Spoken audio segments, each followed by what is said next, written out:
ജാസ്മിന്റെയും ഗബ്രിയുടെയും സൗഹൃദം ഒരു പ്രണയക്കാറ്റായോ എന്നാണ് ഇപ്പോൾ പ്രേക്ഷകർ ചിന്തിക്കുന്നത്. പ്രണയക്കാറ്റായാലും സൗഹൃദക്കാറ്റായാലും ജാസ്മിനും ഗബ്രിയും ഇപ്പോൾ വളരെ ഹാപ്പിയാണ്. എന്തായാലും ഇരുവരുടെയും ആ റിലേഷൻഷിപ്പ് ആരാധകർക്ക് ഏറെ ഇഷ്ടമാണ്. ആരാധകർ ഇരുവരെയും ഏറ്റെടുത്തു കഴിഞ്ഞു എന്നുള്ളതാണ്. ബിഗ് ബോസ് കഴിഞ്ഞ് മാസങ്ങളായിട്ടും ജബ്രികളുടെ വിശേഷങ്ങൾ അറിയാനാണ് ഇപ്പോൾ പ്രേക്ഷകർക്ക് ഏറെ ഇഷ്ടം. ബിഗ് ബോസ് ഹൗസിലിരിക്കുമ്പോൾ ഇരുവരുടെയും നെഗറ്റീവ് വശങ്ങളാണ് എല്ലാവരും ശ്രദ്ധിച്ചിരുന്നത്.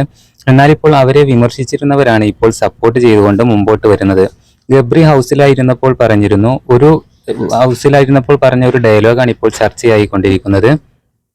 കാറ്റ് എന്നും ഒരേ ദിശയിൽ വീശില്ല എന്നാണ് ഗബ്രി അന്ന് പറഞ്ഞിരുന്നത്.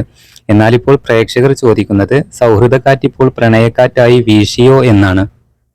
ഗബ്രിയും ജാസ്മിനും ഒരുമിച്ച് ചെയ്യുന്ന വ്ളോഗിനാണ് ആരാധകരെല്ലാം തന്നെ ഇപ്പോൾ വെയിറ്റ് ചെയ്തിരിക്കുന്നത്. ബാംഗ്ലൂർ വ്ളോഗ് ഉടനെ വരുമെന്ന് ഗബ്രി മുമ്പ് വീഡിയോയിൽ പറഞ്ഞിട്ടുണ്ടായിരുന്നു.